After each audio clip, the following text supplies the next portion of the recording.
4න් 100ට 260ක ප්‍රොෆිට් එක. අපි ජූනි 12 දීපු ඊයගේ සිග්නල් එක අය 4ක් ඇති 100ට 260ක ප්‍රොෆිට් එකට ගිහින්. දැන් බලන්න කොහොමද නේද?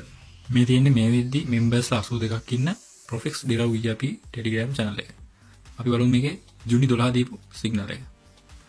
මෙන්න තියෙනවා up purchase now කියලා දීලා තියෙනවා volatility 75 1s index මෙතන leverages mark කරලා තියෙනවා. ඒතර මේකේ take profits ගැන stop loss ගැන trade එක ගන්න විදිය සේරම අපි වීඩියෝ එකකින් දීලා තියෙන්නේ හැම member කෙනෙක්ටම. අන්න ඊට පස්සේ අපි TP sit එකදී update කරලා තියෙනවා. TP1 140 TP2 170 දැන් ටිචර් අප්ඩේට් කරලා තියෙන්නේ. ඔන්න ඔය බලමු මේ වෙද්දි මේක දැන් live run වෙන්නේ කොහොමද කියලා. right ඔන්න බලන්න පුළුවන් volatility 75 1s up මේ වෙද්දි 100 210ක 220ක ප්‍රොෆිට් එක වගේ රන් වෙනවා. මෙතන මේ වෙද්දි මේක මේ 100 260ට හිට් වෙලා දැන් පොඩ රිවර්ස් වෙලා තියෙන කැන්ඩල් එකකින්. ඉතින් 100 250 වගේ ප්‍රොෆිට් එකකට ඇවිල්ලා තියෙනවා මේක. ඉතින් මේකෙම low leverage entry එකක් තමයි ඒක.